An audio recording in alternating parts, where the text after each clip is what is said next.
Sanibonani nonke. Kule video sizobe sikhuluma ngama-macrophages. Okokuqala, nali iqiniso elithakazelisela ngalawo maseli amangalisayo. Ama-macrophages atholwa kudala ngo-1882 ngu-Eli Macrophages. Ake sihlole kabanzi mayelana nama-macrophage. Ziyini ngempela futhi zidlala yiphi indima esiswini sethu sokuvikela ezifweni? Ama-macrophage aluhlobo lwegqamuzana elimhlophe legazi elisebenza njengeqembu lokuhlanza umzimba womuntu. Agwinya futhi agaye amagciwane, asuse imfucumfucu namagqamuzana afile, futhi ashukumise amanye amagqamuzana omzimba ukuba enze okuthile. Ngakho abukeka kanjani la magqamuzana anamandla? Ama-macrophage makhulu impela. Ngokuvamile asukela kuma-micrometer ayi-10 ukuyoma ku-8 ububanzi. Anomumo ongajwayelekile. Ama-macrophage abona amagciwane ngokuthola amaphethini ama-molecule athile ama-PEMP endaweni yawo. Asebenzisa ama-receptors e-pattern recognition afana nama-toll-like receptors.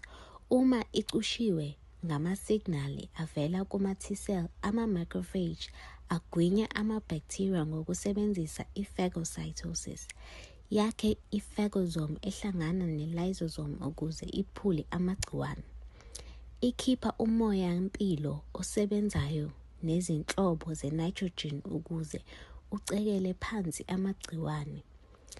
Asika izinsalele mese wethula ama-antigen kuma-T-cell okubangela ukusabela okuqinile kwamasosha omzimba. Alahla izinsalela zamagciwane agcine umzimba uhlanzekile futhi unempilo.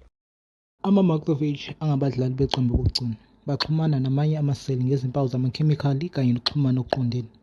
Baze bathumele amaphakheji amancane abizwa ngokuthi ama-cytokines ukuze babelane ngolwazi. Kufana nenethiwekhi yomakhalekhukhwini inama-macrophage njengabashayi ingcingo nabamukeli abazisanayo. Uma umzimba wakho ulimala, ama-macrophage agxumela esenzweni. Ama-macrophage e-pro-inflammatory M1 aphendula kuqala ahlanze umonakalo. Ngemuva kwalokho, ama-macrophage M2 alwa nokuvuvukala ayafika ukuze akhe kabusha futhi aphulukise izicubu. Ama-macrophage ahlala njalo eqaphile futhi elungele ukuphendula ngokushesha.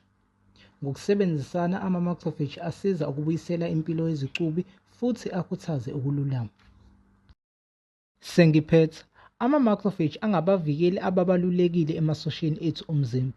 Asebenza njalo ukuvikela nokuphulukisa imizimba yethu.